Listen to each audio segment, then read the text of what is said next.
Welcome to Get Your Bell Rung, a pro wrestling podcast. I am your host, KG. With me tonight, my co-host. I like some more than others, but nonetheless, they're here with me. One of my favorites, WCW veteran, author of Looking Up at the Lights. I am talking about no other than Robbie Ido, and as well, a gentleman who is co-hosting Wrestling Memories, the Grizzle Vet. And joining us as well is the best damn referee in the South. I am talking about none other than George Strong. What's going on, guys? Hey! It's on the house tonight. Yeah. Historic moment. Me and the Grizzle Vets first time on the same show at the same time. We've talked a few times, but I haven't had to work with you yet. You're not missing much. No, you're not. I'm just gonna make it really interesting. You're not happy with me either, so I'm fishing your pond. You two guys play nice. You know, Gerald, been known him for a long time, consider him a brother, but he's one of those tribalist people who like only WWE. You know, it's hard for him to even watch AEW. He's one of those people. Oh, we're gonna fight tonight, then I can tell. Look, I'm going to be honest. Was Wednesday night Dynamite as good as last week? It wasn't. But was it good? It was, in my opinion. Bell to bell, I enjoyed it. I was all right. A few things didn't make sense to me, but we'll talk about that. Yeah, it's okay that I was talking. He just interrupts me and shit. He's like your opinion doesn't matter. Fish in the pond is what it was called last night. I mean, at least the Grizzle Vet is not airing his Little John tonight, Oh, don't take out Little John. I see Little John. I got Little Sheikah. Want Andre to join us? You have not seen my workstation, man. It is like all sorts of. Simbodi, great guy. He actually does the on the fly for the Cauliflower Alley Club, the reunions there, which by the guys. If you're not a member of the Cauliflower Alley Club, look, I assure you that this is a non-profit organization that is so wonderful to be a part of. This is a group of people who have this nonprofit organization who actually goes out and help those professional wrestlers that we all grew up watching who may have fell on bad times. And they even help, guys on the indie scenes, really, everybody needs help occasionally. And with professional wrestling, these guys put their bodies on the line. And unfortunately, medical insurance isn't a part of that job with a lot of these promotions. So these guys get behind them and help them in times of need, not just with medical stuff, with anything. And what's awesome about that is that every year we go to Vegas and we do what's called the reunion, because you do really become great friends with all of these people. You get to meet so many of your idols in Vegas at this reunion. And they do something that's fairly new called On the Fly. And what it is they have a group of wrestlers who sign up to do it, and their names basically gets pulled out of a hat, and they wrestle in front actual legends there, not knowing their opponents. It is literally on the fly. But Simbodi actually makes toys as well. And I'm going to get him with professional wrestling without, a Kevin toy. Gotta have it, man. Gotta have it. Sounds like you're too cheap to get your own pop figure. You can pay and customize those things. By the way, speaking of, look, guys, if you guys want to check out the Cauliflower Alley Club, just go to www.caulifloweralleyclub.org. It is so inexpensive to join. It really is. It's very affordable. There's two packages. You can either pay yearly. I think it was, last time I checked, it was like $36 a year, or you can join for a lifetime. I think that's a little bit over $400, but it's well worth it. So please go and check that out. Let's get into AEW Dynamite. Robbie, what did you think about the show overall? I liked it. It was good. Yeah. Pretty good. Jesus. There were some parts I really liked more than others, but I thought it was a good show. Right. George, you're canceled. See that smile on that man's face. No. That's why Robbie went first, because you don't want to hear my opinion. Look, I actually enjoyed the show. It wasn't bad. I'm just in the same boat of, hey, there was stuff I didn't like, but I mean, it wasn't enough to make me turn the station and walk out. So, Right. I mean, I can't complain about it. I knew what was going on, so it's like I wasn't totally lost. So, and for them to do that for a whole show, that was great. So, Right. And but that's something different from Monday. Look, I have never. I don't care if I'm watching WWE, AEW, NWA, whatever I'm watching. Very rarely have I seen a full show that there wasn't something that I preferred over the other stuff. Right, Grizzle, you're kind of saying what how you felt about it. Overall, what did you think about the show? I'm gonna go with everybody here on the panel. I enjoyed it overall. There were a few things that I wasn't a fan of. Like I said, we'll discuss those. There was, of course, once again a match that stood out for me as the best one of the night. So just one though. Nothing really else jumped out at me except for this one. Yeah, and actually, I can actually agree because, like I said, I think last Wednesday was much better than it was last night. Because if I remember correctly, all of us really enjoyed Dynamite bell to bell for the most part last Wednesday. Now, one thing I do appreciate is that AEW more times than not opens up with an actual match instead of 45 minutes of let's kiss the fans' ass promos. I hated that part. I was waiting for somebody to say, "Welcome to Dynamite." I need a 20-minute promo. We start off hot, man. Jon Moxley against Roderick Strong in a Continental Classic, a Blue League contest. I enjoyed this match. I mean, look, I don't think that you could have a Roderick Strong match and it not be a good match, in my opinion. Let's start with you, George. Your thoughts on this match? I do like Roger Strong. I'm not as big of a fan as I used to be of Jon Moxley, but it wasn't. We can barely hear you. Because I got my. Hold on, let me make sure. I'm covering the mic. Can you hear me now? You good? Now we can hear you. All right. So I'm not a huge fan of new age Jon Moxley. I was when AEW first started, of course, because I enjoyed the shock of him being there and he was putting on great shows.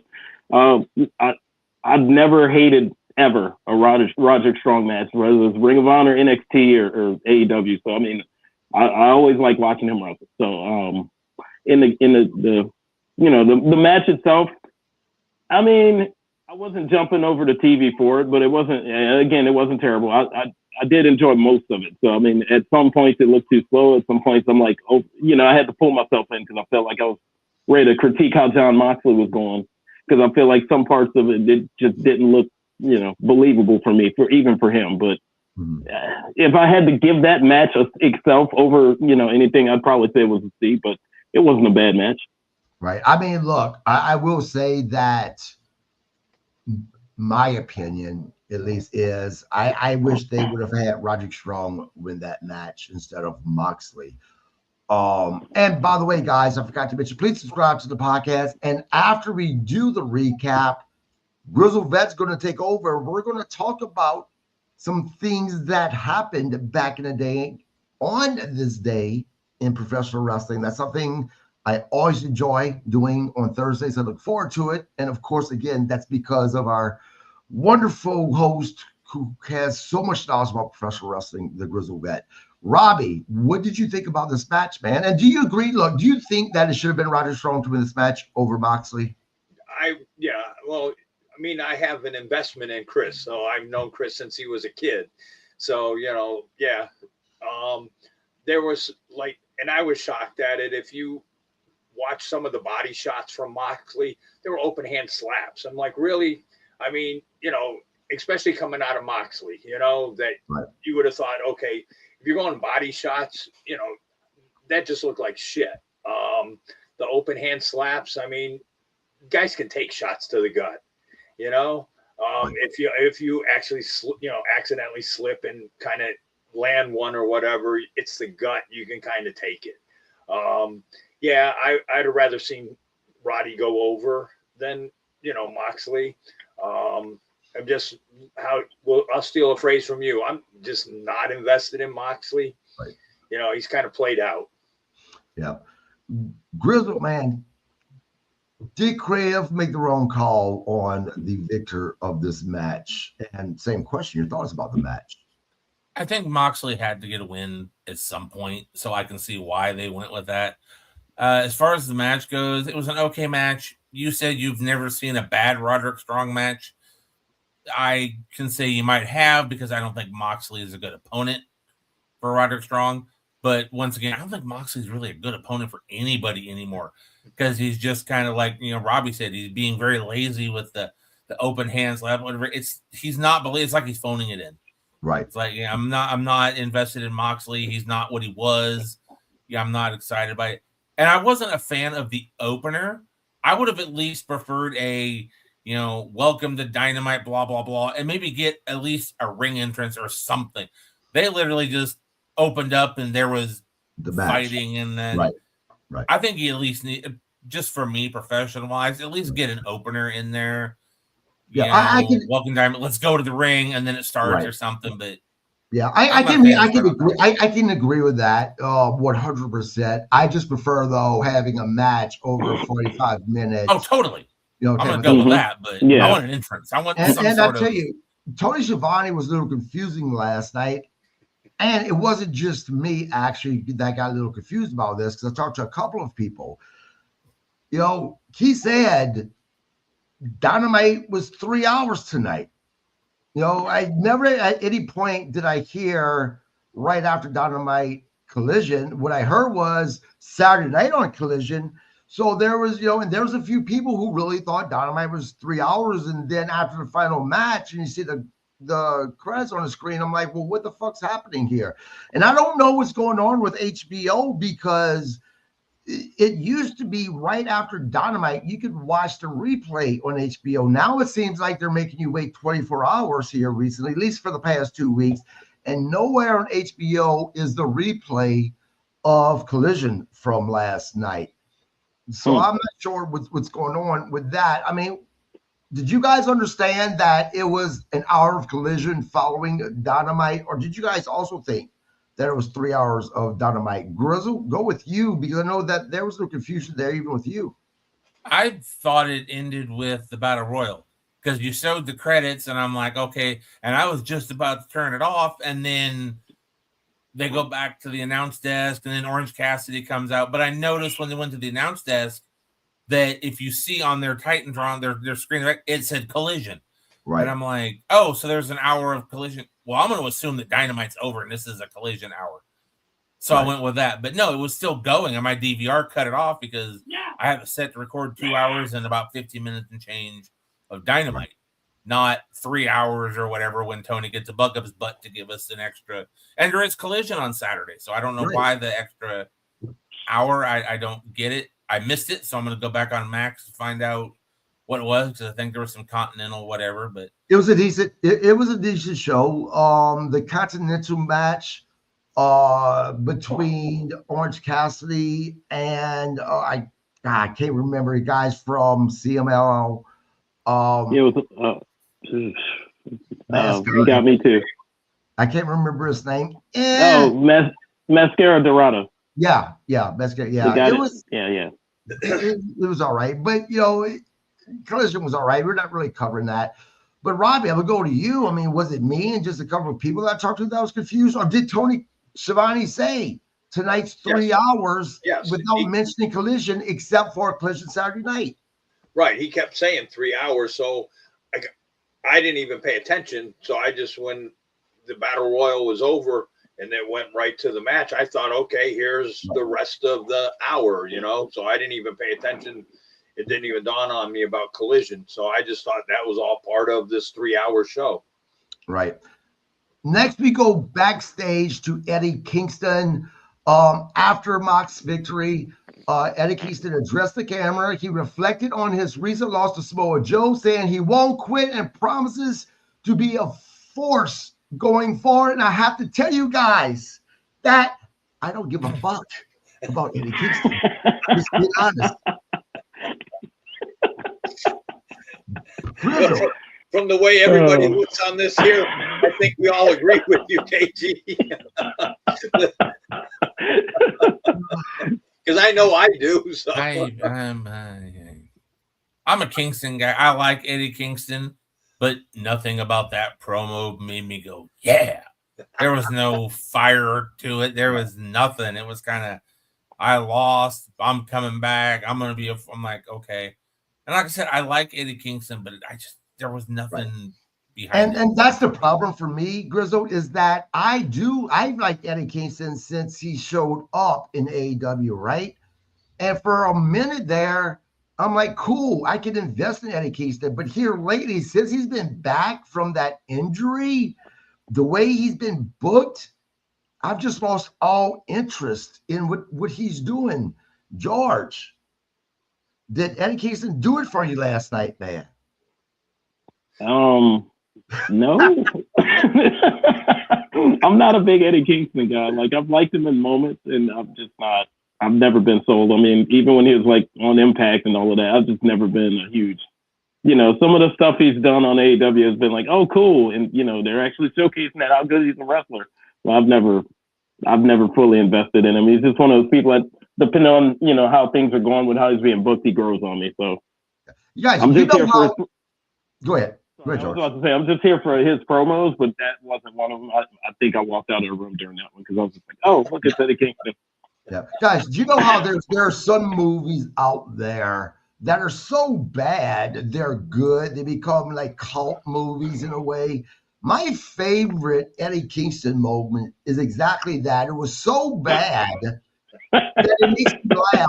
And of course, that's when he went to cover, I think it was Moxley actually, during the exploding match, the ring. And all you see was poof, poof. And Eddie Kingston still sold it. I mean, that's just a classic moment that's going to go down in history. And it was so bad that it was good. It was funny.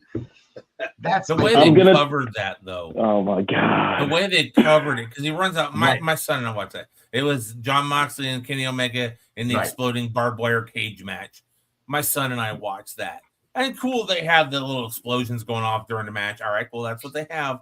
But they have the countdown. He comes down, he covers, and then the little fireworks sparklers. But the way they explained it the next week, that Eddie Kingston has PTSD from what, so he was afraid of what could happen, and that's why he did what he did.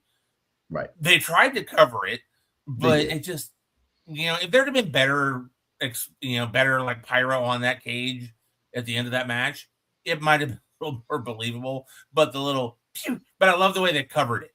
They came up with a whole story of, he has post-traumatic stress disorder, and it triggered his time back in whatever. Right. Look, this is kind of like a man being with a woman that is so hot, and they're doing their business, and it's time for the man's manliness to count, and it doesn't. And then the woman still sells and says, I'm just so beautiful that he was nervous, and this is why it's happened. That's kind of, what it feels like with Eddie Kingston in that moment. I don't know about you guys, but I've never had that issue. I've never had that. I didn't say you ever said it. I'm saying that it's kind of I don't know about that one. He couldn't, this didn't happen for him. Robbie, man, did this promo, were you jumping up and down for your TV screaming like Ryback does? Feed me more. I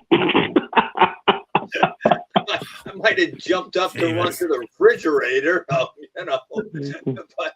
no, just we could have done without that segment. We could have done without it.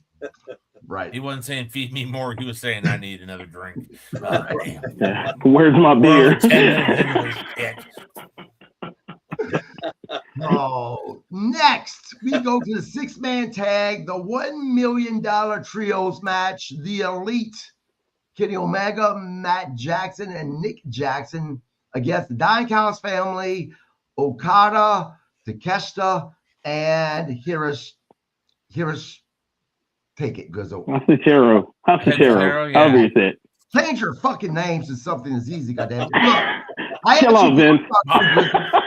Guzzo, I actually thought about you in the beginning of this match because I remember you saying last week how much you would love to see Kenny Omega, Matt Jackson, Nick I was Jackson disappointed. back together because of their entrance with Carry On, song, and they didn't come out to that song. I was disappointed. I wanted Carry On My Wayward Son. Yes. And the silhouette of them doing their pose. I wanted all that, and I didn't get it.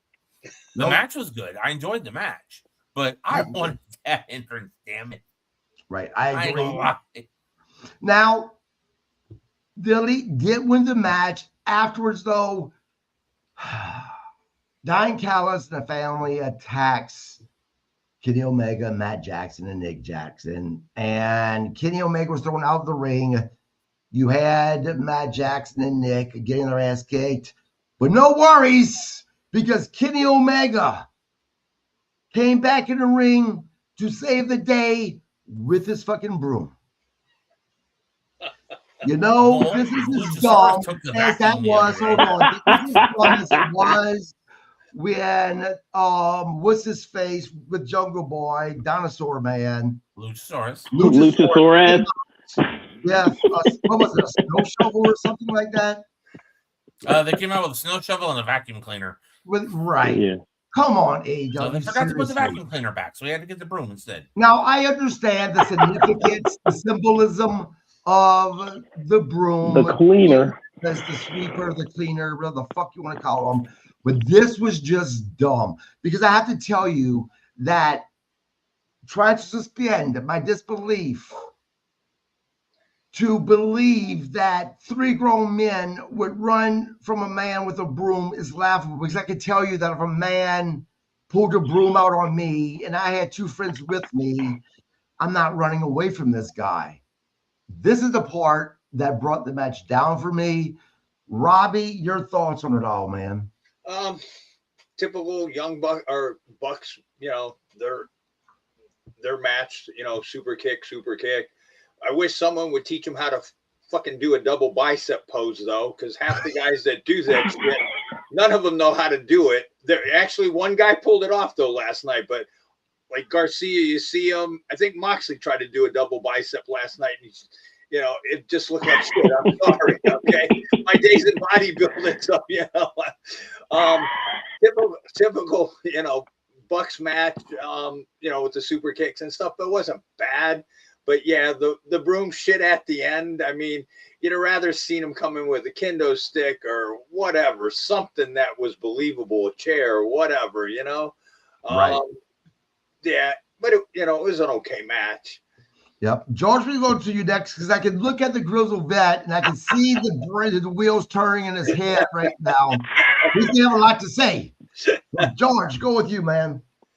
Man, we are in a world where people don't know where the sheep herders are, or if Terry Funk's top 20. I mean, I'm never watching WWE again because John Cena lost his last match, and you're upset over a broom. You are upset over a broom. Are you serious, bro? The Young Bucks ridiculous. Again, I don't like please with my wrestling at all. Hey, George, obviously your mother never hit you with a broom. They didn't hurt, so I've actually been hit with, like, we were play fighting when I was growing up. I got hit by a broken broomstick. That hurt way more than the stick. Like, I got hit with a sharp end right in the neck and cut myself. Like, look, I don't know if you noticed who had the broom. It was only the greatest wrestler ever. So, I mean, they had the run, right? Did you really just call Kenny Omega the greatest wrestler ever? Did I? You know what? He had yes, he had the broom. That's why they. He is not the greatest wrestler. I say he quit. Yes, he is, man. That's why they ran. That's the only reason you would run when somebody has a broom. It has to be the person behind it, not the broom. Look, come on, man. Psychology. I think Kenny Omega at one time could be considered one of the best wrestlers in the world. He's not that now. Grizzle, let it out, man. Okay, let's see. First off, disappointed by the entrance. I enjoyed the match though. The match was good. Yeah, match was good. But it's the post match whatever stuff. It shows that the Don Callis family is like a wrestling version of the Village People. The guys that were coming in to make the saves were not. Yeah, they weren't. None of them looked intimidating, And then here comes Kenny Omega with the broom, and they ran, and I'm like, it's just when they do the run-ins with the lesser guys of the family, it shows you that there's just too many people in the Don Callis family. Stick with your top 4 or 5, call it good. But the rest of the guys, it just didn't. It brought down the match, unfortunately, for me. And the broom thing, like I said, when the broom, like I said, my first thought was, well, they had to use the vacuum the other day, so hey, why not a broom? Maybe next time they'll see if they can borrow Moppy from Perry Saturn and come out with that next. I don't know. Now, the post match just ruined it. We're not going to be covering Collision all, but there's one thing I do want to talk about because it goes back to what we were talking about. You're talking about with John Moxley. Kind of, he's had, he's just not kidding it these days. So he cut a promo talking about how much he loves this tournament, how this tournament is basically so simple. You get out there, you leave it all in the ring. And the crowd applaud that promo. Are we on the verge of seeing him turn babyface? Because it's starting to look like it more and more and more. George, by chance, did you catch that promo? Because I know, again, it was Collision, and I said we're not covering Collision, so if you didn't, that's fine. I don't know, but I could see why. I'll speak my mind on it. I could see why, because it's like the Death Riders thing just doesn't gel with everybody. And I know it's supposed to be working and all of that good stuff. But I could see it happening because maybe he doesn't need to be in the group anymore to get that fire back. So I could understand if they do it. Yeah. Robbie, if they turn him heel, and I'm going to you next because I think out of the 4 of us, you're the one that was a little bit more critical. If they turn him babyface, do you think that will help you get reinvested into John Moxley, or is there just nothing that they could do? You're not invested in this guy. No, I mean, we'll go back to his Dean Ambrose days when he was in the Shield. I mean, out of those 3, you could tell he was the 3rd best guy. I mean, he was okay. And I mean, kind of reading up on him and stuff, okay, he was like this death match guy or hardcore match guy and stuff. So like, if you let him do what he does, typical Mox, match, he's going to bleed every match. It's overkill. We've talked about that. So it's overkill. I didn't think he was good on, he was never good on the mic. So, his promos are, they're average. He just, even when he tries, they're average. He's just not, they're okay. Right. I don't know. I just, he's just there. He's just, to me, he's just one of the guys. Right. Now, Grizzle Vet, and we actually just talked about this. Not everybody's going to be the full package. Not everyone's going to both be great in the ring and on the stick, right? Do you think this matters in John Moxley? Do you think that everything else that he does kind of makes him not being good on the mic kind of not matter? And do you see him being ready to be turned to babyface here? They're gonna probably go with a babyface on this one. Death Riders will probably turn on him. The thing is, he's gonna be popular because they'll bring back Wild Thing, and we all know the fans love to sing, so they'll get to do Wild Thing again. And honestly, when he's doing that, it kind of gives him a little something more because he's more animated. He's more like, okay, let's go. Instead of they just, I'm walking to the ring, I'm so mad, I'm this and that. And Tony Khan says, I'm the next Harley Race, blah, blah, blah, blah, blah. So I'm curious. I'd like to see it, see what's going to happen. The only thing is, though, his face turn and run will only be as good as what they can make it with who he's going to be fighting and who's he going to be fighting. Wheeler Yuta, Daniel Garcia, right. Yes, Claudio and Pac, those will be good, but There's a couple others in there that ain't nobody gonna give a shit about him getting his revenge against them. Now, is Moxley so good in the ring, in your opinion, that it overcompensates for him not being that great on the stick? Moxley's average on the stick and the mic. I think he's just kind of an all-around balance thing. All right, hold on just a second, fellas. I will still be here. Okay, I have to turn off camera for a second. Let's go to what was, for myself, the highlights of Dynamite, which was the AEW World Championship contract signing. Now, as always, the stipulation is if anybody touches anyone, including the people that is in Samoa Joe's faction, then that means that they will not be able to compete in the match at World's End. Hangman Adam Page, Swerve, Joe. Joe gave his standards promo. Swerve was like, basically, dude, I'm taking a title. Hangman Adam Page said what he said. Kind of gave respect to Swerve Strickland, but he did promise Samoa Joe that he doesn't know if he's going to be the one leaving with the title, but he knew for sure that it wasn't going to be Samoa Joe. And then all of a sudden, what I've been predicting for the past few weeks now happened. MJF's music hits, and we see a returning MJF. I think he looks great. And for the first time in a very long time, we got a true MJF promo. He had me rolling. I laughed my ass off when he was talking about Swerve, comparing him to P. Daddy, the baby oil, all that shit. It was great, in my opinion. Again, this is what was the highlight for myself for Dynamite. And it made me want to get, World's End about this much more. Obviously, I'm getting it anyway, the podcast, recap it. But it made me feel a little bit better about potentially spending the $35 I'm going to spend on this pay-per-view. George, what say you? I absolutely love the promo. That was probably the best part of that show, no matter what happened in any match. So I really like the back storytelling with Hangman and Swerve going back and forth with respect and talking about, well, maybe it would have been me challenging you and blah, blah. Like, I loved all of that. And then MJF dropping the bombshell. Huh? Yeah, when he told Swerve, to me, you're Sean. Yeah. That was great, Yeah, MJF calling him Diddy, though. That was a bit, I was like, whoa, too soon, brother.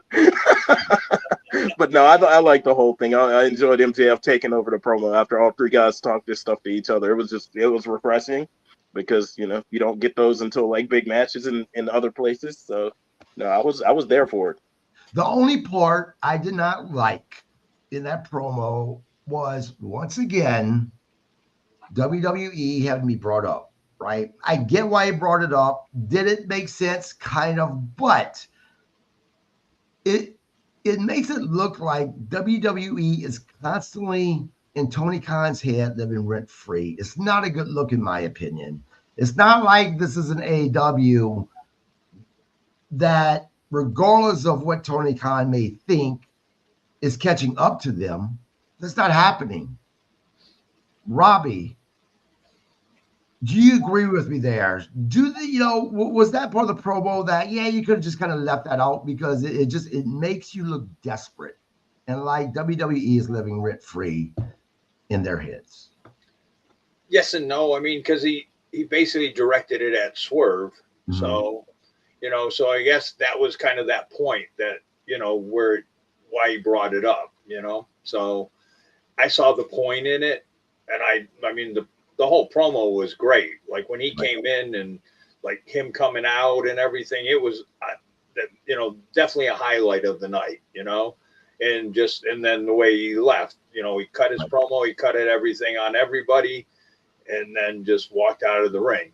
So, I thought it was great. It was one of his best promos that he's done.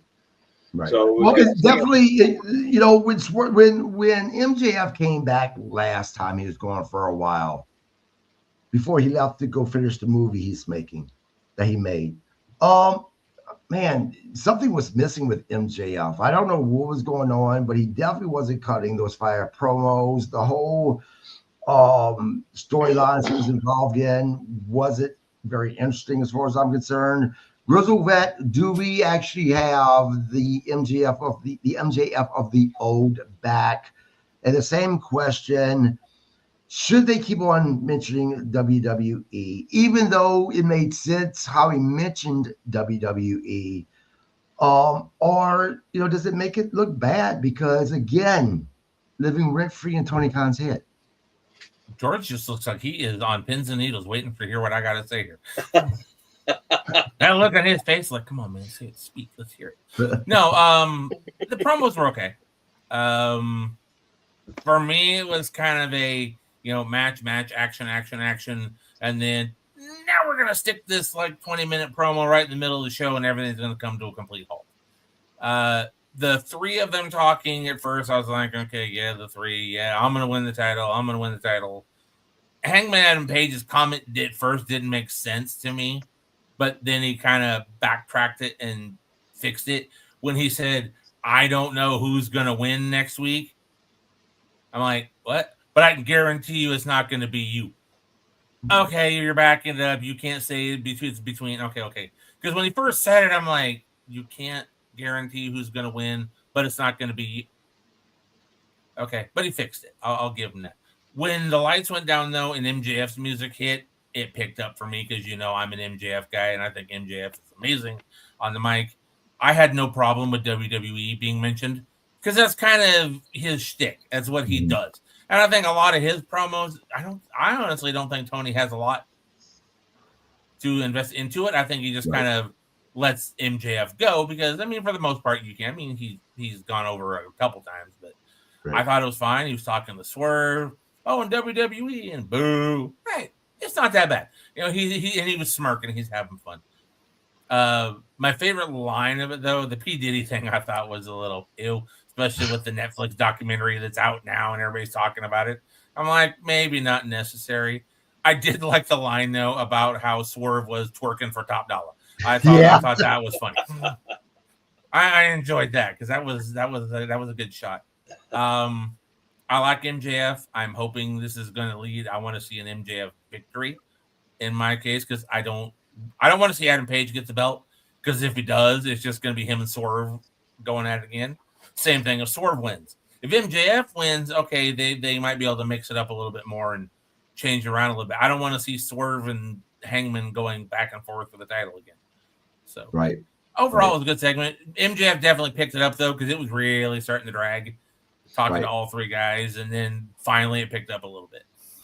Yeah, when MJF, mock Swerve's little dance that he does, that was funny as well. Yeah, like I said, I liked it. I love MJF. I was hoping when he came back, because he made that, he did that promo right before he left saying that he promises when he comes back, he's coming back and he's going to be more intense, and we're going to have the MJF basically that, became either hate or love. He delivered last night. Honestly, I see them putting that belt on him. I really, really do. And I agree with you. As much as I love Swerve, I really do. I don't want to see another Swerve and Adam Page feud. I'm just over that feud, at least for the time being.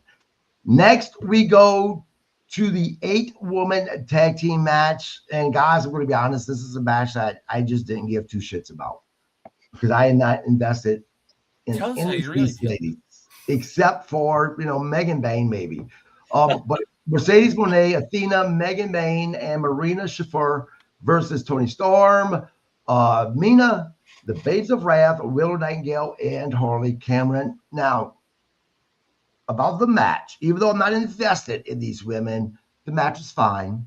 Very talented women, but I just didn't care because I'm not invested enough in any of these women to actually care. Robbie, start with you. I'm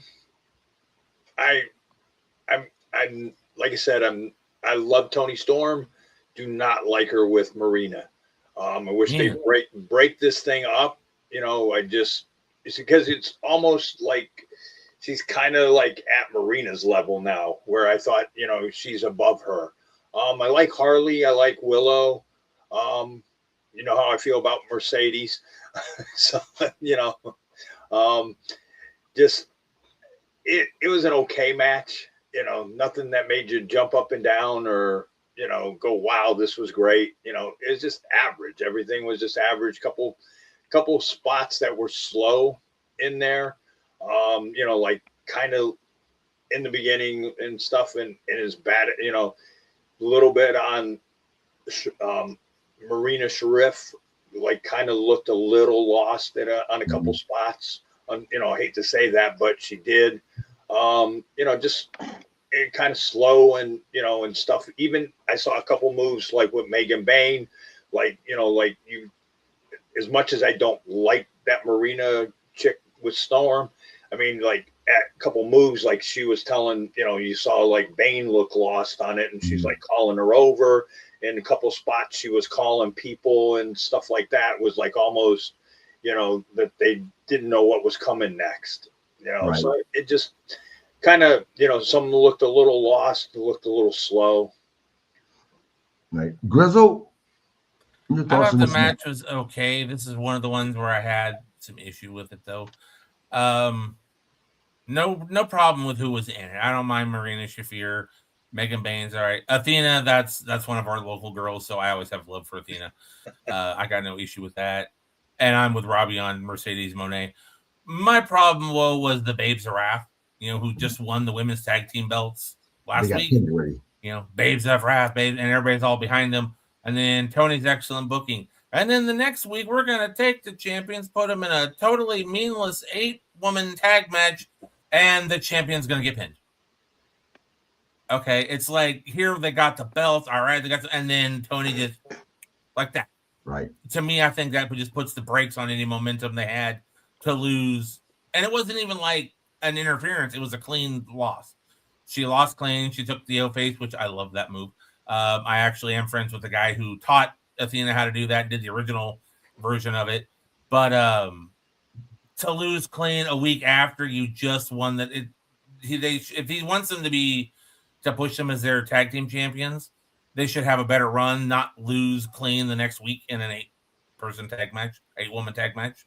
Right. I did not like that at all, but that's an example of Tony's booking. I think he just, sometimes I think he either randomly makes it up, or it's just, you know, has a dartboard and he just kind of throws and goes, yeah, that works. It's just, there's no cohesiveness to it. Right. And look, as far as Athena goes, it's not that I don't like her. It's that I'm not having the opportunity to get invested in her because she's mostly in ROH and I don't watch ROH. You know, I like her when she was in WWE. I love her finisher. And I think if she was on AEW Dynamite enough times, I would get back invested in her. Mm-hmm. But right now, I think she's just used every now and then. Now, it was actually Mercedes Moné who actually got the pinfall. And I'm going to jump a little bit ahead as we go to George. Now, at World's End, we're going to have Athena and Mercedes Moné against the Babes of Wrath. I don't foresee the Babes of Wrath losing their titles already. I really hope at World's End, if they decide to go with a pinfall win, that is Mercedes Moné that actually is the one with the shoulders to the mat, you know, getting a 3 count against her. George, what'd you think about all this? So this is where my AEW casual fan picks in and my superficial Bob Cook persona comes in. I loved everything I saw in that ring. All 8 of them. I'm just going to put that out there. However, it was a good match, but it was a multi-person match. It was just one of those fun throwaway matches, and I agree with the Grizzle bet. The tag champs losing the match, that's kind of like popcorn booking. It's like, all right, how are we going to set up their first title defense, or how are we going to set up the title defense for the pay-per-view? Let's have them lose right after they get the belts. This is where I mentioned WWE. I've seen that too many times where it's like, oh, how do we get the champion the title, you know, defense? I mean, and it's like, oh, let's just have him lose after he wins the belt. Right. No build up. You got you know, you got a couple of shows before the pay-per-view. The go-home show, you could have them lose and then, you know, then set up the match. Like, you knew you were going to set this match up, so why have them lose after they get the belts? But other than that, again, it wasn't a great match, but I mean, it's just one of those, hey, let's get everybody in the tag team division together and have a good match and see what it comes in. We're going to set up the pay-per-view. That's all I saw it as. So, I mean, it wasn't, again, like Robbie said, it wasn't terrible, but I wasn't that invested in it either. Right. Now, since we're talking about the women's tag team division in AEW, of course, they are a little light in their tag team division. News broke that the Cosmic Angels, they're actually a faction from Stardom in Japan. It looks like they're going to be signing with AEW. This is my question. We've seen AEW bring in a lot of Japan stars. And a lot of times what has happened is they've not made an AEW, not because they weren't any good, but because your mainstream AEW fans, especially your casual fans, have no idea who they are. They're not booked correctly, and they wind up going away pretty quickly. Do you think that the Cosmic Angels are well known enough here in the States for them to actually make it and make an impact in AEW? Grizzle, we'll start with you. Well, to start off with this, who are the Cosmic Angels? There you go again. They're a faction. They're pretty popular in Japan with Stardom. Okay. I honestly will tell you, I'm not up on a lot of my Japanese, wrestling, so I don't know who they are. I'm more than willing to give them a shot, though. The reason what the problem with Japanese women is, though, is it's all because of Kenny Omega. Mm-hmm. Kenny brings them over. These are friends of his. I mean, there's no way on God's green earth that Riho would have any type of national exposure on a wrestling program without being friends with Kenny Omega. Right. I've never been impressed with her, but they would push her to the moon because she's one of Kenny Omega's friends.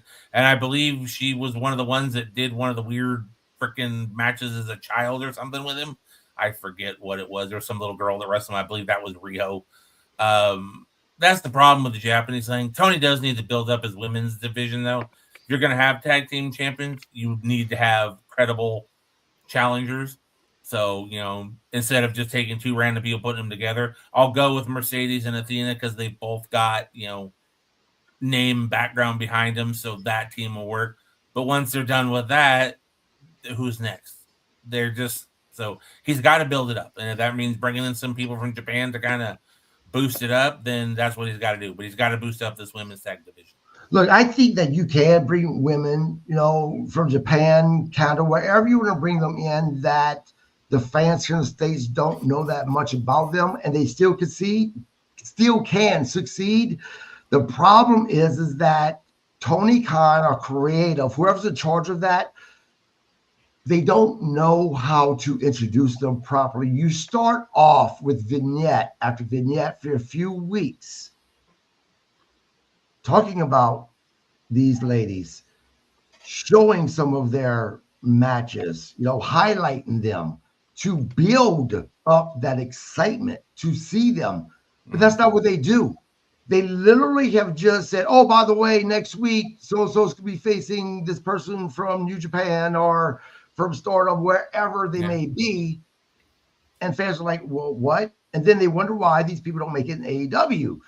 Robbie, go with you, man. I mean, in order for these ladies or anybody really that are not from the United States, that's not very popular here in the States, or that fans don't know that much about, is that something you think that they absolutely need to do instead of just bring them in, build them up, vignettes or wherever else?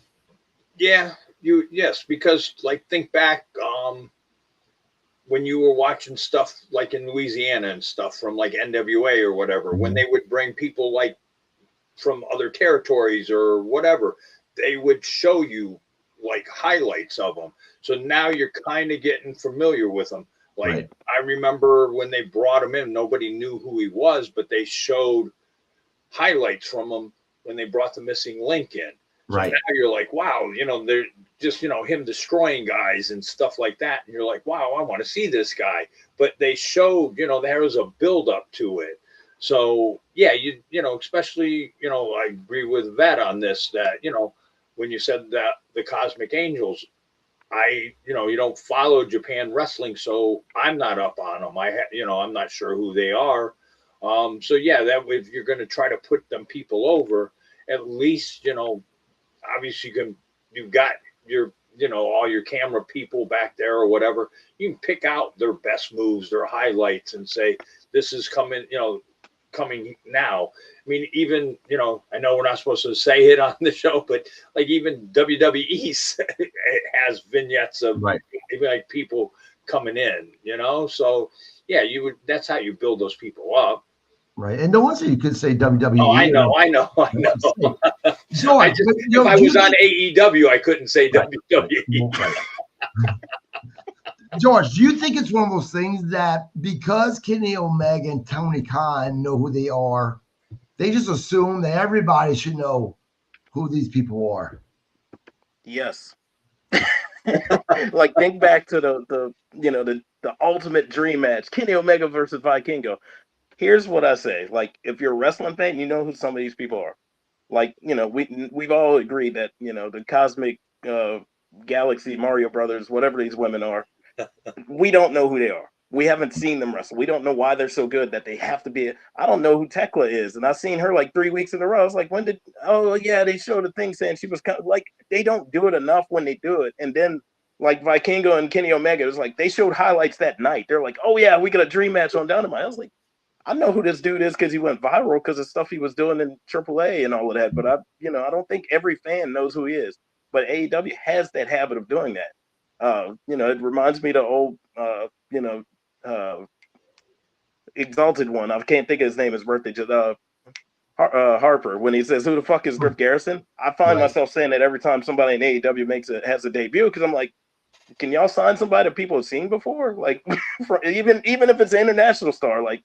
And that's where I feel like we've had this conversation, but it's like WWE did that better. It's like, even when back in the day they would have, Mick Foley was dressed as Mankind, but they had vignettes of him doing stuff. It's like, and eventually, oh, I know who that dude is. You know what I'm saying? And it's like, then you realize who it was. It's like, well, why'd they do that to him? But AEW is just like, hey, we got so and so from planet, Mars coming soon. Everybody loves him. Like, how do we know everybody loves him? We've never seen him before. And so it's like they do have to do that. The vignettes or the highlights or something. You got to have something to show what they can do or what they have done.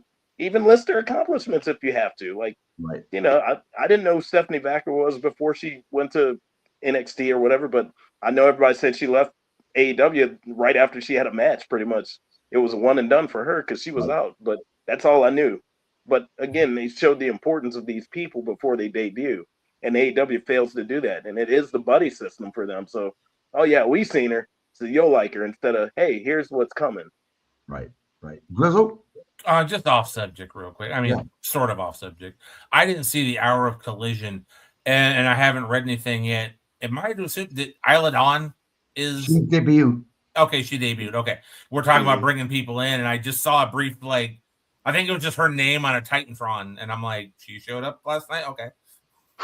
Right. Okay. Yep. I just wanted to clarify if I was... Yeah, she's actually been on there a few times doing Ring of Honor and AEW. Okay. I think they made it official sometime recently. My Ring of Honor is whatever I see on my streaming site that I get when they do the pay-per-view events. So, Next, for myself, was the match of the night: Pac versus Kyle Fletcher.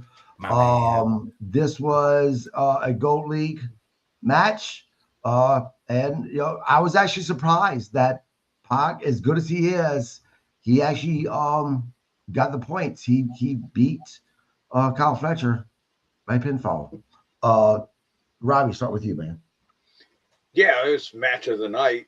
I agree with you. I was kind of surprised they put Pac over Fletcher. That kind of surprised me, but great match. I mean, Fletcher in this tournament has had some great matches now, so he definitely is showing he's like one of the top guys in that company. And and I give him credit because he actually hit the double bicep right. So that actually was a earn some extra points there. I was like, Kyle, you need to show these other dumbasses how that poses, how to do that there. Yeah. But no, great match. I thought it was a great match. So Yeah. George? I love the match. I'm a Pac fan. Despite what you think about me in AEW, I do have favorite wrestlers there. It's just that not in WWE. That's the problem. Right. No, but I was surprised he won too. I thought for sure they still had the rocket strapped to Kyle Fletcher. And, maybe he can still win the whole thing, but I was surprised over that. Just like we were all surprised that Roderick Strong didn't win over Moxley despite the status of the wrestlers. No, but I had nothing bad to say about that match. It was a great match. Yep. Grizzle?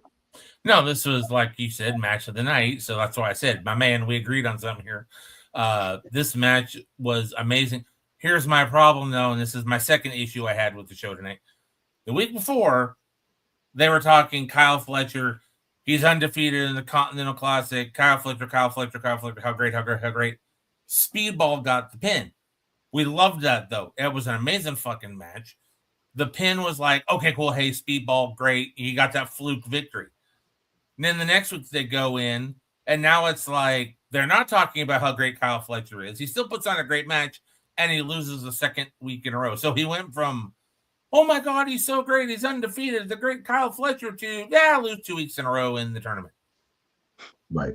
It didn't make sense to me booking. So now there's like a 4-way tie. And I love that Speedball is in that 4-way with, Okada. And I love that part of it because of his match with Kevin Knight. You told me about that. I had to go and watch that, and that thing was fucking great too. But it's that weird booking of Tony Khan again. They're pushing him to the moon the week before. He gets the fluke victory, and you're like, okay, that makes sense. Okay. Give Speedball a little, give him a bone or something here. Kyle Fletcher ain't going to be hurt by this. And then he loses the next week. I'm like, he was fuck. Okay.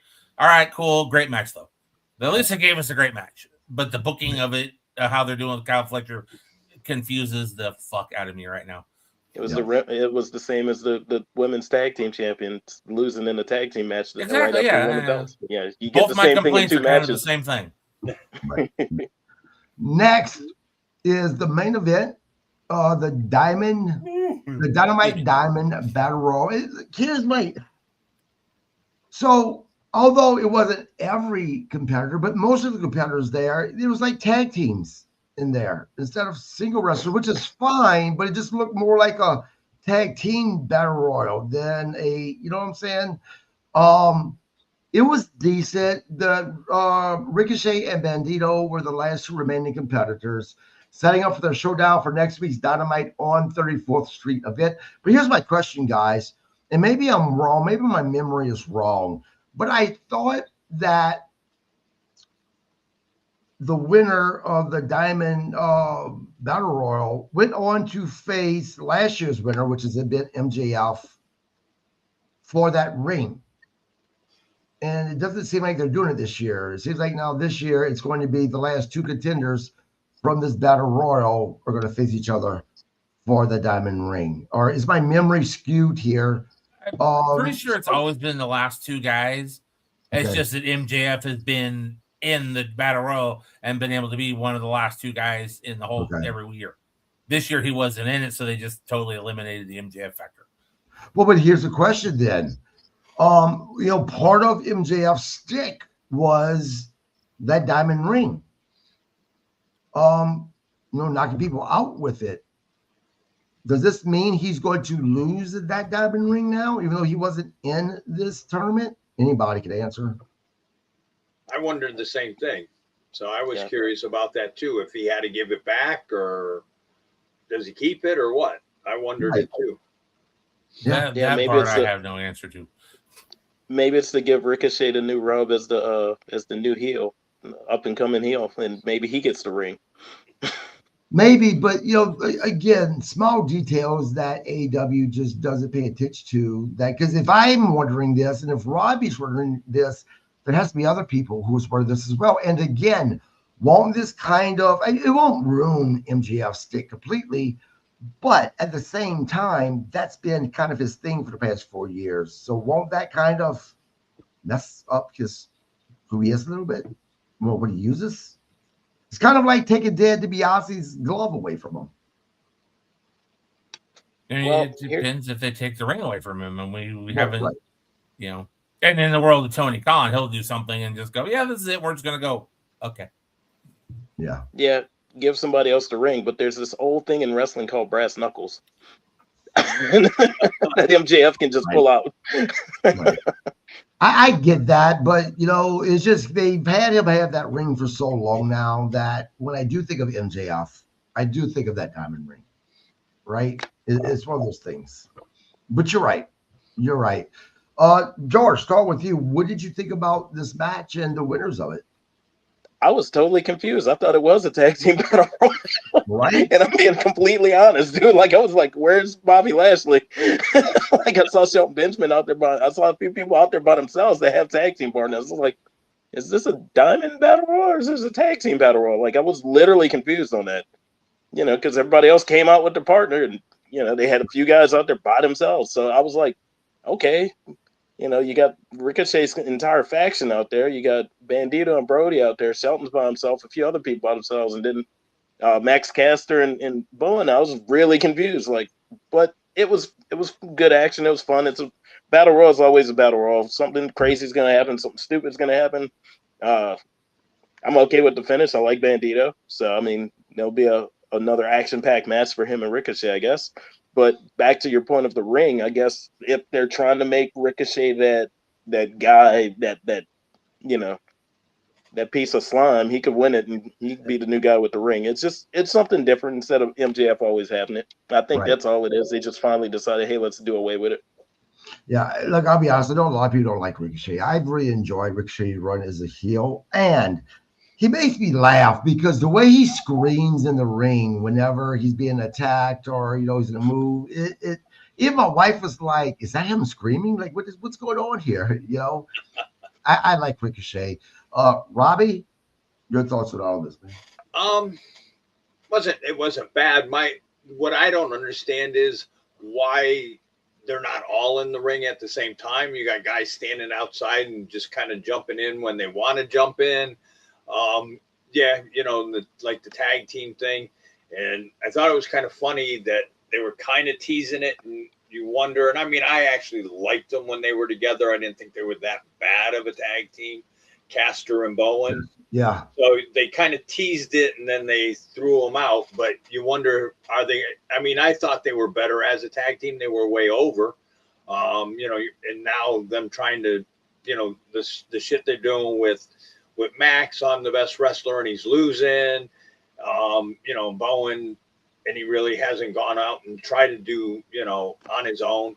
You're better off putting them back together and letting them, they were over. So I didn't understand how, okay, you got guys standing outside watching stuff while they were going, and then, okay, I'll decide to get in the ring and now I'll do a few things. And, it just didn't make any sense where, battle royals, you're all in there and, you get chucked out when was your time, I think I think as far as the claim goes, I think that one of the dumbest things Tony Khan or whoever's in creative did was break those guys up at the height of how popular they were. That was just dumb, absolutely dumb. Why they did that, I don't understand it. I remember when we talked about it, Bob had said, well, you don't know what's going on behind the scenes. Maybe there's things going on personal that they had to split them up for now. I don't know, but they were teasing them being back together. I hope that's what happens. They put them back together. Grizzle Vet, your thoughts on everything? I kind of agree with everybody. I agree with George. I agree with Robbie.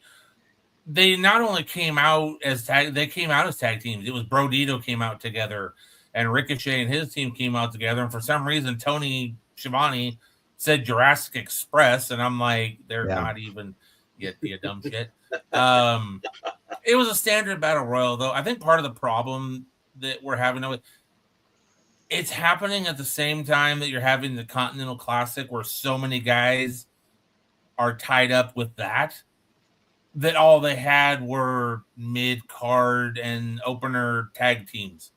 The Gates of Agony and the Acclaimed and, well, not Brodito because they were, but that's all he had.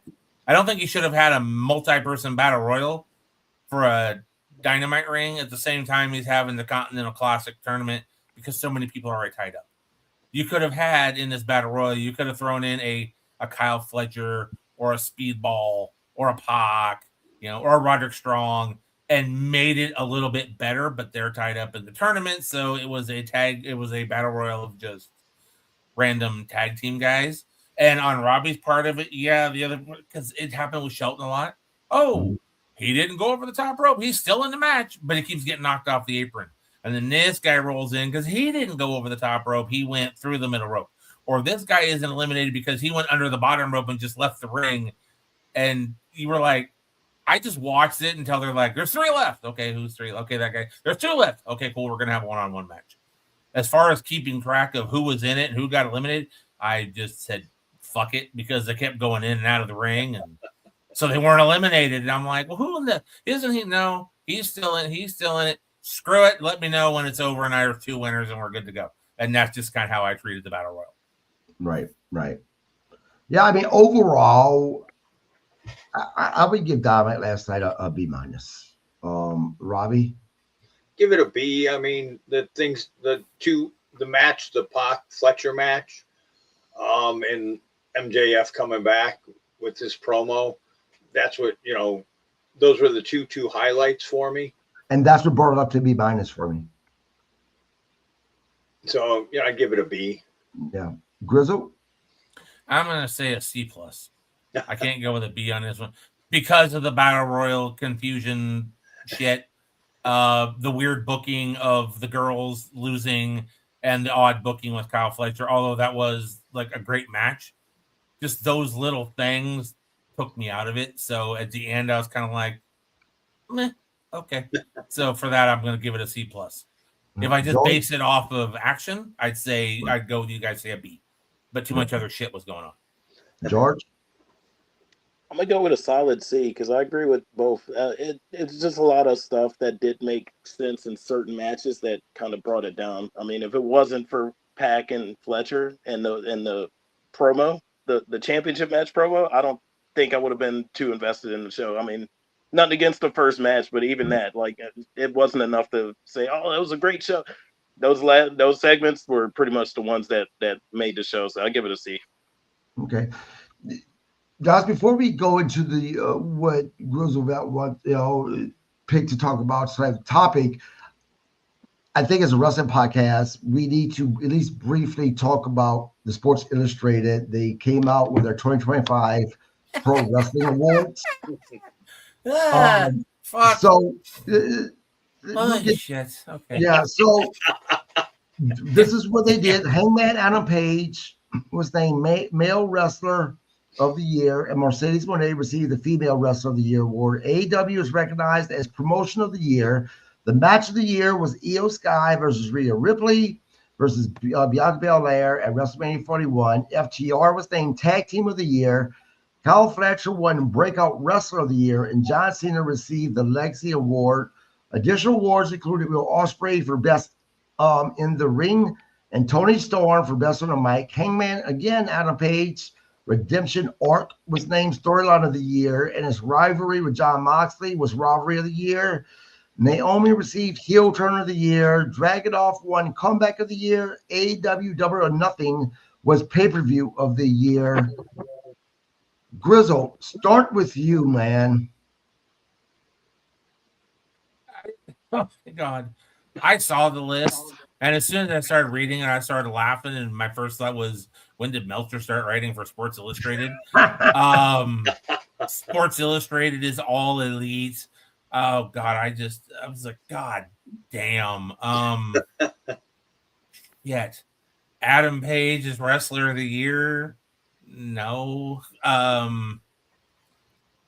Breakout of the Year, they're saying Kyle Fletcher. Dude, Dominic Mysterio won the Intercontinental belt twice this year. Dominic is a far better breakout star of the year. Kyle Fletcher is by far and more above level wrestling-wise, but breakout, that's a Dominic Mysterio. Best pay-per-view was not Double or Nothing. Tony Storm, yeah, okay, she's decent on the mic. There's far more in WWE that are better on the mic. What else? What else we're gonna go with here? In general, is very lopsided, and I'll give AEW a couple of those, but for the most part, no, it was very lopsided, and it just made me laugh. And like I said, it's like Sports Illustrated is all elite, Meltzer writes or Tony Khan just bought Sports Illustrated. I don't know which. Yeah, it's not an AEW WWE thing for me, but and this really makes me mad. I have to agree with everything Grizzle said. I mean, I really, really do, because especially the Dom thing, to me, that's just common sense. George, your thoughts on this? I was in another group chat. They sent that. They're like, man, how much did Tony Khan pay for that? Like, I'm not even going to touch it, like the list, but it's just like, I was like, my response was, well, ESPN has WWE, so somebody's got to do AEW's dirty work. And ESPN still covers AEW stuff. And they shit on WWE too. So. Yeah, they shut WWE. Yeah. What about you, Robbie? Exactly. So I don't know, man. That list, no, that doesn't make any sense. There's too much stuff to pick from that was really good. Double or Nothing's not it. I mean, the way, what was it? What was the one in Texas? All In or All Out? In. All in. Yeah, I heard way more people talking about that than Double or Nothing. Right. I mean, you could have just named one John Cena match and it'd been a better pay-per-view. Like, seriously. Well, there was WrestlePalooza, so let's not go that far. Yeah, but I'm just saying, like, to pick Double or Nothing, it was like they drew it out of a hat. Yeah, like, yeah. Even Wrestling Match of the Year, yes. I don't mind that they picked the match with Rhea Ripley and those women in there wrestle the match of the year, but for myself, and I know it was because it was a special match, but nonetheless, the John Cena and AJ Styles match for myself was the match that I can honestly say I truly enjoyed, this year out of every match that I've watched. But again, I don't hate that they picked the match that they did, because that was one hell of a match. It really was. Robbie, your thoughts on Sports Illustrated? I didn't even know they were still around. I kind of thought they went out when Playboy went out,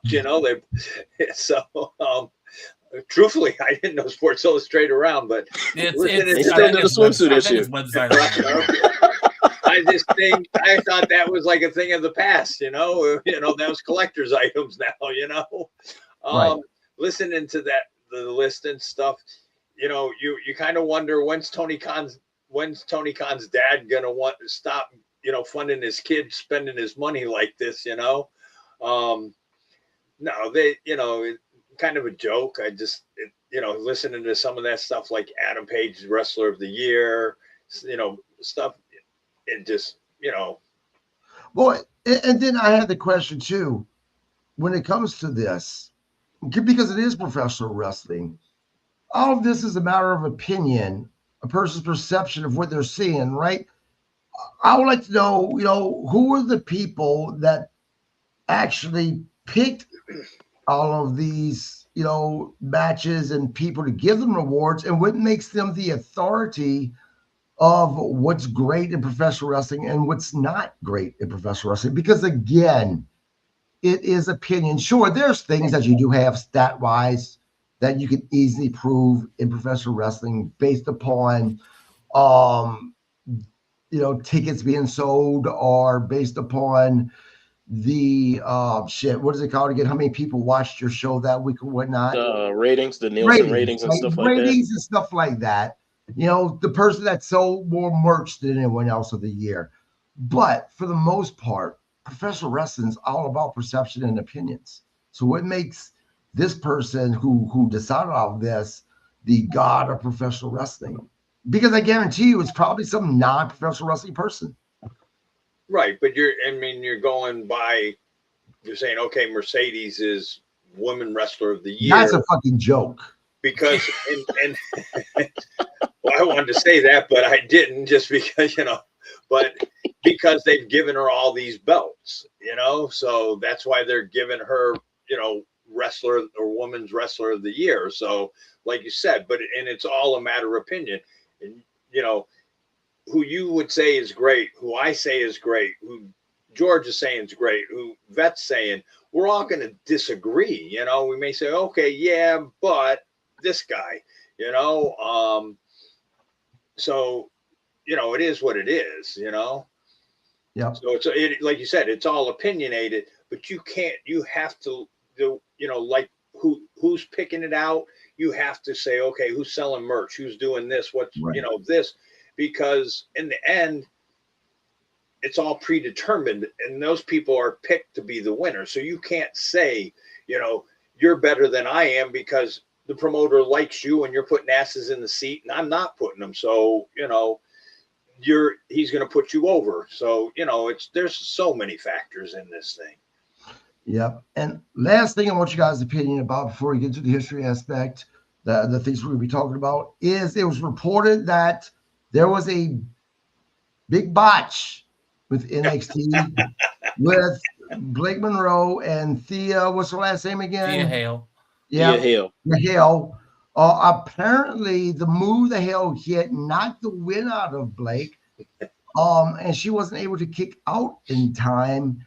Hence, Hale winning the title. Now, from what I read and what I wrote about, the big issue is apparently creative of NXT had actually went ahead and pre-recorded a bunch of stuff ahead of time with Blake having the title still. So now they got to figure out what the hell that they're going to do. George, start off with you, man. What's your thoughts on all of this? So I still think we're all being worked, man. I don't know. Like that senton that Thea Hill, it looked, I ain't gonna say textbook, but it don't look like she did land on her, but to knock her wind out and she can't kick out. I mean, you can still move your arms. I mean, I know. Look, they're wrestlers. I was about to say women are different, but it's wrestling. Like people get the wind knocked out of them. I know it happens, but I don't believe it. I mean, and if it is, I know she's all right now because she's, you know, on social media talking trash. They're running, you know, they're doing the character stuff. It's just one of those things where the referee did the right thing. If she didn't kick out, he counted to 3. I don't know if they still do that in WWE because everything's highly produced. But I also, some part of me wants to believe because of other stuff that's happening in WWE and even WCW back in the day. It's just like we just saw Seth Rollins fake injury before he actually got hurt. We see somebody lose a belt by accident. Or was it? You know what I'm saying? So I don't know. I don't know what to believe. I'm happy for Thea Hale because, you know, they were building her up. If you watch, you know, I know not everybody watches NXT, but they were building her up and she does deserve a title run. It's not the main belt. It's the mid-card belt. Again, Blake Monroe didn't kick out. The referee counted to 3. She was slow to respond. Maybe she was tired. I don't know. Maybe they wanted to give that shock value and give Thea the belt for a week or two. Who knows? Yep. Grizzle, and I guess that's the big question. Was this a work or not? I can kind of see it from George's perspective that, yeah, just kind of build up, get some ratings, get people watching it. I'm not going to be surprised if they just hot shot it and put it back on Blake so they can use the stuff they've done. The only thing that happened, because I watched the show, and the only thing that happened in that match that makes me think, was there a little bit of an error, is when she hits that move and lands on her, she doesn't hook the leg to pin her. She leans back like this with her arms out for a second, which made me think that Blake was supposed to, you know, do the crucifix thing and roll her up for a pin. And since she got the wind knocked out of her, she wasn't able to do that. And they couldn't just have her lay there. So she went for the pin, and then the referee just had to count to 3 because Blake didn't kick out or whatever. It's that little second where Thea's like laying back. I'm like, what are you doing? And then when I read about it, I'm going, okay, that makes a little more sense. She hits the move. She's going to go for the pin. Blake rolls her up in the crucifix. 1, 2, 3, gets the win. So looking at that aspect, I can see where maybe there was an error and they just kind of on the fly had to kind of do something else for a finish. And then Blake didn't kick out in time. Maybe she was tired, wind knocked out of her. Maybe she was like, wait a minute, what the hell are you doing? And then 1, 2, 3, and they just went that way. Robbie, look, you're the veteran of the ring. Was this a work or, yeah, one of those things that just happened? I can see both points. I can see both those guys' points. If it was a screw up on Blake, I mean, I think it's hysterical as hell. I'm glad for Thea. I like her, So in a way, it kind of makes you one, like I can see George's point about it, but like her, unless she's a great actor, she really looked surprised that she won it, and kind of, the emotions and stuff kind of makes you think that there was a botch in there, like just didn't get her shoulders up just because of the emotions on Thea Hale. They looked real, like not like she was acting. She totally looked surprised, and just the emotions after when he handed her the belt. So, I mean, I think it's funny. I mean, and hopefully they'll let Thea run with it a little bit. I mean, I don't think Blake's kind of like having the run that they kind of thought she was going to have when they brought her in. I mean, she's, there, but I think they thought she's going to be a bigger star, unless they're just not pushing her the way that AEW did or whatever. But she just doesn't seem like she's having that run like she did in AEW. Well, and to be honest with you, in AEW, the only match that really, kind of set her up above was that match against Tony Storm. And it's because there was a lot of color in that match. And seeing women like that with a lot of color, it actually kind of makes them stand out. Otherwise, I wouldn't say that she had the greatest run in AEW. Now, I don't know if this was a work or not. What I do know, though, is that because of the amount of news and all the conversation that is now out there about this, I bet you NXT ratings go up even just for a short period, because people are going to be paying attention, wanting to know how are they going to fix this. So, yep. Grizzle, you take it away, my man. I thought this week we'd have a little fun. We did it a couple weeks ago. We're just going to do kind of moments this week in history. But I kind of have a special moment that kind of happened this week. Actually, not just this week, but today. Today, 16 years ago, I had the opportunity to become a father. My oldest baby girl was born on this day back in 2009. She is 16 years old today. I tried to get her to come on the show so you guys could say happy birthday to her, and she absolutely refused. So I'm just going to make her part of my history segment for me. So, Olivia, happy birthday. Yes, Olivia, happy birthday. Happy birthday.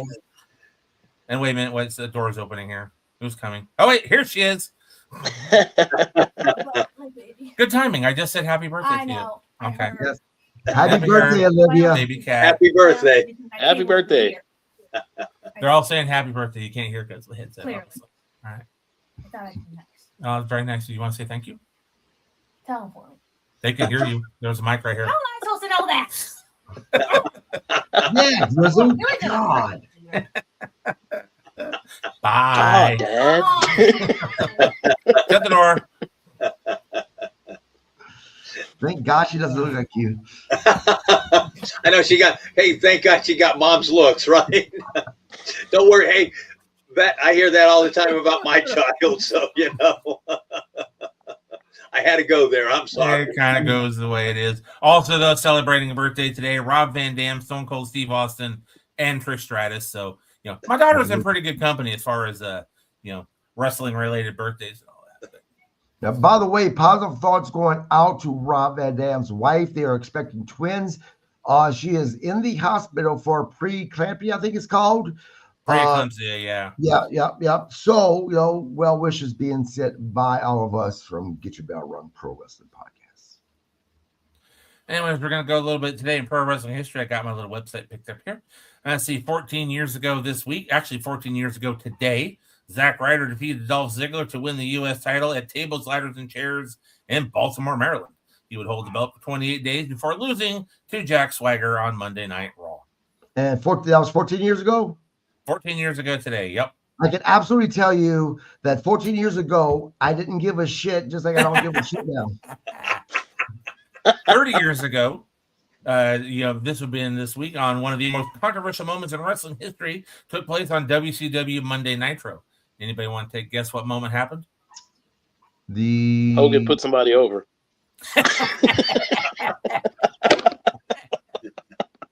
They said controversial, not hell froze over. God damn. I don't think it was Hogan turning heel or the NWO, was it? No, that was in the summertime. Was it? That's what I thought. That was in the summer. That was in July. No, this was the time when Medusa showed up on WCW Nitro and dumped the women's title into the trash can. Still considered one of the most shocking moments in wrestling at that time. I mean, I'm sure we all, Robbie, you probably were even watching that, right? Right? No. Okay. I was probably watching WWF because that was during the Attitude Era, right?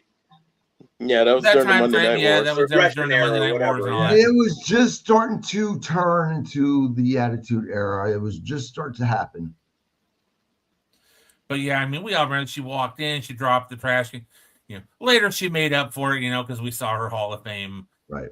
Induction ceremony where they brought a trash can and she pulled the belt. And that was the tiniest fucking little belt they had for the women back then. It looked like one of the little kids' belts you buy at the merch stand at WrestleMania, I don't know what was more shocking, the fact that Medusa threw that belt in the garbage or the fact that Medusa looked like she was wearing a terrible wig. Yeah, the leather outfit. I got a picture of her right here wearing her leather outfit and everything. But yeah, no, so we got that. Anthony Bowens, he turned 35 this week, so there's another moment of wrestling history we're going through here. Anthony Bowens from the Acclaimed, 35 years old. This was the beginning of the angle between Andre the Giant and Jake the Snake Roberts, where we find out that Andre the Giant is deathly afraid of snakes. It started on the Brother Love show. Don't say the word snake. Yep, that started on the Brother Love show. 17 years ago today. Now, this I want to talk about, and I want to get Robbie's opinion if he's actually seen it. 17 years ago today, The Wrestler was released. Starring Mickey Rourke in the performance of his career, the film told the heartbreaking and brutally honest story of Randy the Ram Robinson, a fading star of the 1980s wrestling boom, struggling to hold his body, career, and personal life together. Now, if y'all remember, Mickey Rourke actually got nominated for Golden Globes and Academy Awards. Did not win, unfortunately. Robbie, I'm going to go to you, though. Have you seen the movie? Yes, I did. What did you think of the movie? Because you kind of lived that time frame. Right. So I have a funny story for you on that. So back in the day, me owning my own business and stuff, I was working, and one of my clients goes, "Did you see that movie?" And I go, "No, I lived it." I go, "Why the hell do I need to watch the movie?" So I didn't see it. One of the, during a Christmas holiday or whatever, my daughter and I were out Christmas shopping, and there was a bin 3 for $5 or whatever, DVDs. And I saw it in there, and I'm like, well, hell, you can piss, $5 away. We're going to buy it. So, she goes, we want to watch a movie. I go, we're watching this. And so I actually watched it, and I went, damn, this was a great movie. And it portrayed it to a T. The movie was to a T. And I was like, wow, I wish I didn't wait that long to have seen it.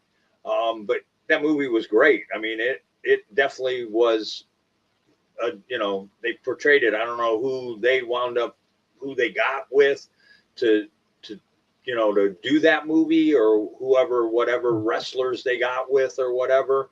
But for the most part, that's, that you see that with a lot of us, Darren Aronofsky was the director of the film.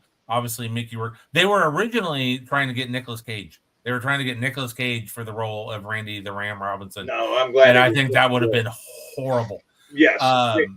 I've spoken with Evan Ginsberg. He was producer of the movie, and he helped with the casting and all that stuff. And he told a story. They took him to a Ring of Honor, because it was Ring of Honor wrestlers they were using for the movie, as well as some of the other, some other independent guys like Necro Butcher and things like that. But Nicolas Cage he had no clue what he was watching. He's like, oh, wait, how do they know? He didn't realize it was staged. He was thinking this was a legit athletic competition he was going to see. And that was one of the reasons why they went, well, maybe Nicolas Cage may not be best for the role, because he thought it was going to be a legit wrestling, because it was Ring of Honor. So he thought it was a legit wrestling competition. Now, I can tell you that I wasn't excited to see the movie because I'm not a Mickey Rourke fan, but I am so glad I decided to put that aside to watch the movie, because even though it was Mickey Rourke, he did a great job in this movie, and I really, really enjoyed it. And as much as I didn't like Mickey Rourke, if it would have been Nicolas Cage, I probably to this day would have not watched it. And there's a lot of people that say that. I think the great thing about it is, I mean, I don't mind Mickey Rourke in some films, but I didn't see Mickey Rourke in the movie. He played the part so well, and the training he went through at the Wild Samoan Wrestling Academy was so good. It was believable that he was a old school 1980s wrestler down his luck. And I've been to those like fan convention things, those autograph signings. I've helped organize those where you see the old guys and tell people to come in. The dad will be like, "Oh, this is, blah, blah, blah. Oh, this is Robbie Idol. I used to watch him on TV." And the kid's like, "Oh, okay." And there's like maybe 5 people and one guy's asleep. Somebody's in a wheelchair. I saw that shit. That was the thing about it, was it was real. Right. And that's what I really enjoyed about that movie. Well, and the thing about Mickey Rourke is, you're right. He was very believable in that role. I just question if Nicolas Cage would have been able to play that role and make it believable. Because Mickey Rourke, it wasn't just his acting skills. It was the fact that he looked like he could have been a professional wrestler, right? Yeah. Well, he was a boxer at one point too. So right. I don't know if Nicolas Cage could have even pulled off the look, to be honest with you. Right. No. Right. Well, and I'm going to throw another name out from the past, because we talked about that movie, even Rick Ryder, and Rick Ryder said the same thing. It's a great movie. It portrayed it to a T. We had talked about it and stuff, and Rick said, it definitely was, like what we've all gone through. And I mean, Yeah. About you, George, you got any opinions on the wrestler? No, I actually saw the movie. I haven't seen it more than once, but I know it was very real. And me at that time, I had no idea what that story was or anything. But as far as the movie, I was very drawn into it. I'm not the big movie guy, so to say, but like I was very into that movie, and it was like the realism just makes me realize it's like everything, wrestling, any type of gig work, anything. It's like somebody's always going to go through stuff when they're going to that point, and sometimes they get to that point and they don't exactly make it past it. And just seeing him, go through the stuff he went through, I was just like, man, it is real. And I probably know people outside of myself that go through stuff and trying to be a part of wrestling every day. So the scene that always gets to me, and I love the stuff when he's working in the deli department, like the old lady and the a little bit more, a little bit less. Whenever I get a customer that does that, oh, can I have a little less? I just want to scoop it with my finger, go a little less. There you go. But when the guy recognizes him at the store and the deli counter goes, "You're Randy the Ram Robinson." And he's like, "Oh, no, that's you, man. You're Randy." And the guy's all flipping out, and he's like, you could feel like he's almost embarrassed because he's having to work this, blue collar job serving lunch meat at a deli counter. And this guy's like recognizing him, and he doesn't want to be recognized like that. And that scene always kind of gets to me because, the guys around here, I'll see them locally. I don't walk up to my buddies and go, "Man, what's up? You wrestling?" Because, but maybe they don't want everybody around to know that, they're wrestling on the weekends or something like that. You kind of want to keep that separate because, this is your day job. And in the case of this thing, it's a fall from grace from him. He was like a star. Now he's, here's some ham for your, sandwich. But you know what? This goes back to why I personally think it's so important for wrestling fans to know about wrestling history. You see what I wrote, how a lot of the younger fans don't know the history, because the fact of the matter is that these guys now that are actually able to make a living as professional wrestlers, who are making hundreds of thousands, if not millions of dollars, right? They're only making this because of those guys back then that, to be honest with you, they weren't able to make a living just work, as a professional wrestler. They had to work a lot of these other type jobs that, they might have been stars to wrestling fans in the ring, but they were making, $50, maybe $100, as low as only $20. And it goes back again why wrestling history is so important, because of the fact that these guys went through what they went through in life because of the love of the business. And it's because of those guys that we can have your Roman Reigns that can focus and dedicate everything to professional wrestling, or your Seth Rollins and all these other guys that are making the money they're making now. I think one of the saddest stories I've heard, not recent, because he passed away, was Mr. Fuji. We all remember Fuji. And when wrestled in Sydney, he wrestled Pacific Northwest, all the territories. Then he was a manager in WWF in the 80s. On the end of his life, he was a ticket taker at a local movie theater. You know, it's like you always wondered, did people recognize him? Did he want to be recognized? He was a ticket taker. You know, couldn't make the money they make nowadays and all that, because they didn't think about it. Robbie, you can probably, attest to this. You guys weren't thinking the long term, like 20, 30 years down the road. Guys back then were living in the now. They had the money, so they wanted to have the cars and the girls. And there were some guys that were investing, but most part of it weren't. And then when it was all over, they didn't have shit to their name.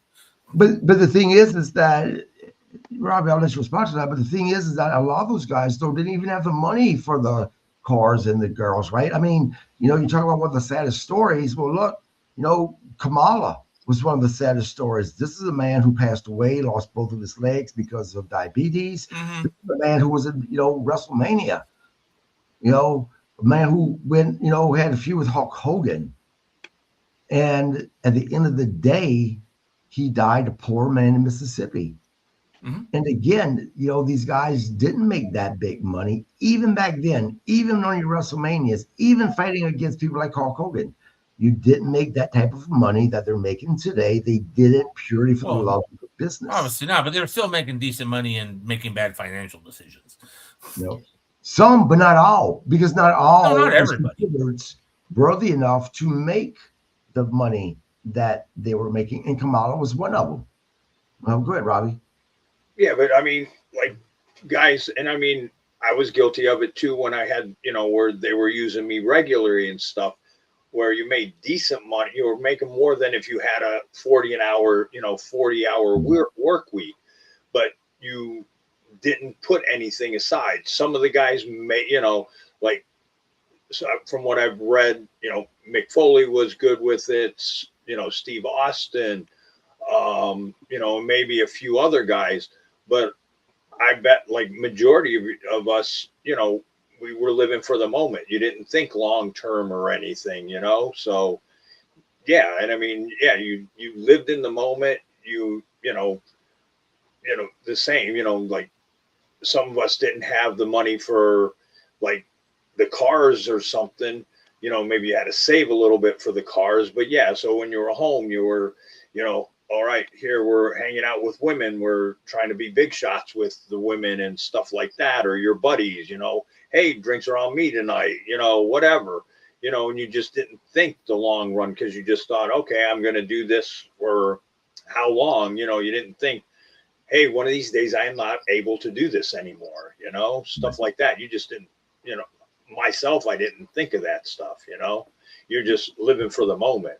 And, obviously look at Flair, 5 divorces and stuff like that, and, I've heard some stories about it from other people, but you knew, like him, he was saying, like, they would go out and party afterwards. They stayed in the best hotels, best cars, those guys lived their persona, Right. And real quick, since you brought Mick Foley in, and this isn't even anything I want to discuss, because politics it's not part of this podcast, but it is newsworthy. Mick Foley has decided that he's not signing a new Legends contract. He's separating himself with WWE because he does not agree with the politics, let's just say that, of WWE and certain people that they are affiliated with. Go ahead, Grizzle, or whoever else. I totally support Mick in that decision. I don't like discussing politics. That's like when you were talking earlier, I just kind of stayed quiet for a minute. I don't like discussing politics. The only thing I'm going to say is Mick's reasoning for leaving, I'm totally for, because the things that were said about a man and his wife that were murdered by their own son, allegedly, was absolutely was disgusting. for someone who's supposed to, and I'll go political for 1 second, for someone who's supposed to represent our country to come out and say something like that about an innocent man and his wife who were murdered and try to make it about himself is disgusting. And for Mick to say, I'm not going to be a part of this, I'm severing ties until he's gone, I'm not signing a legacy contract. You know what, Mick, kudos to you. More power to you, man. Can I say one thing? And I'm not. Yeah, So, go ahead. okay, well, because we were all taught, I would imagine we were all taught by our parents, you don't talk politics or religion. And just recently, I did work for a 92-year-old lady, and she kind of was going that route. And I said, parents taught us not to talk politics, religion. She goes, or sex. And I kind of looked at her on that one. I go, never heard that one before. I go, we might have to go down that avenue. Sorry to interrupt you, Ben. Yeah, is there any other wrestling history happening? There is. Got a couple of notes. We're talking about today is Stone Cold Steve Austin's birthday. Also, 30 years ago today at a TV taping, the segment would not air until January. Stone Cold came in and made his WWE TV debut as the Ringmaster, where Ted DiBiase anointed him the $1 Million Champion. The segment the aired best in January, gimmick of all time. but the taping was today, and I think we can all agree that was a horrible gimmick for the man. The best gimmick of all time. Come on. Oh God, that quiet. So basic. Yeah, so basic. Thankfully, somebody, because when you looked at him, you did not see, oh, that guy's going to be the biggest ass kick in professional wrestling at some point. No, you were like, what the hell did they do to Steve Austin? God damn. But I'm going to end on this note for this one. This is the one I'm enjoying. This one I was looking forward to. 35 years ago this week, the infamous Black Scorpion was revealed in WCW to be none other than the Nature Boy, Ric Flair, at Starrcade 1990.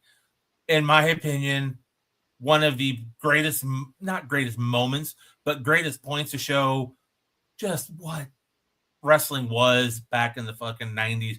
We had 3 months of Sting being haunted by this mystery man from his past, the Black Scorpion. And everyone knew who it was. It was supposed to, there was going to be Al Perez, but due to a contract thing, when Al first showed up, he said, I ain't doing it. And he left. They cut that. People were saying the Angel of Death was supposed to be under there. An Angel of Death was a Black Scorpion. He was one of the guys under the hood. But in the end, they went for a Nature Boy Ric Flair because the one they wanted, which was Al Perez, walked from the building.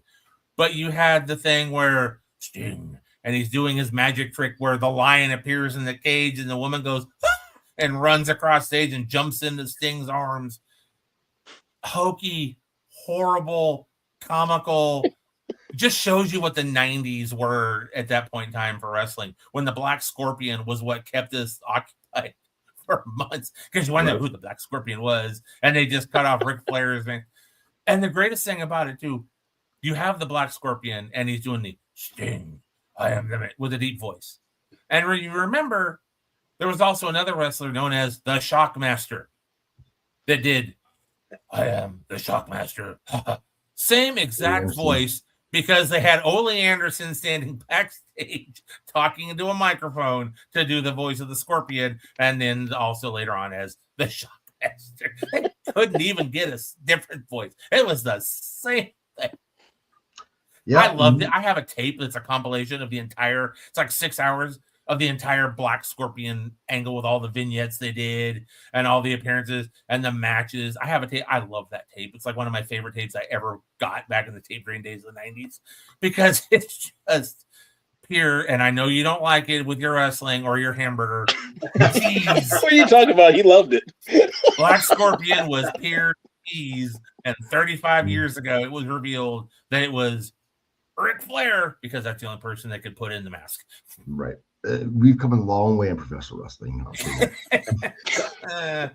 I'm a fan of what's bad in wrestling too. Like, I'm a big fan of R.D. Reynolds and WrestleCrap. I love that site, and I'm a big fan of what, because sometimes it's just so bad that you love it.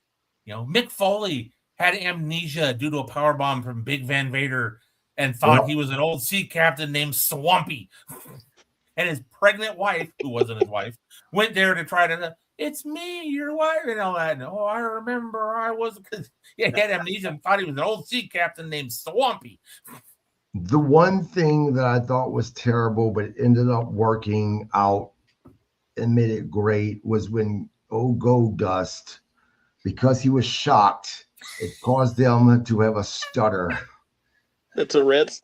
No, it wasn't stuttering. It was Tourette's. Tourette's, yeah. Yeah. It warms the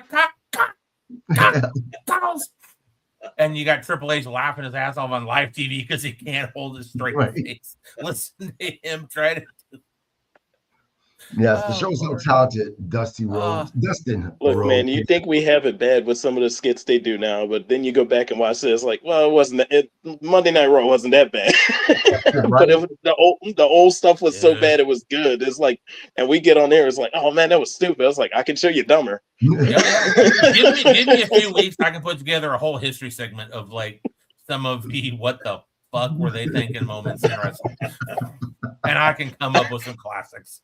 I still remember seeing the Shockmaster when it happened, and it was like, now as an adult, like seeing it as a grown up, it's like there was so much more going on after you watch it and hear people talking in the background. I'm like, it's even better now than it was back then.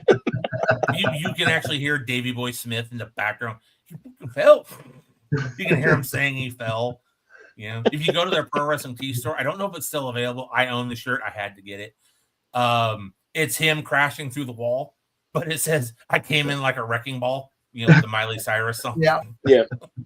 But yeah, it's him crashing through the wall. And it says, I came in like a wrecking ball. I was like, I have to have that. That's just amazing.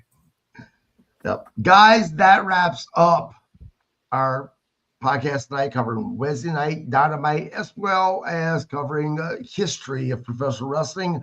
We will be back on a Friday to discuss SmackDown. Did we like it? Did we hate it? Did we love it? We'll find out. We will be on about 30 minutes after it goes off air. Please subscribe to the podcast. And until then, you guys have a great night.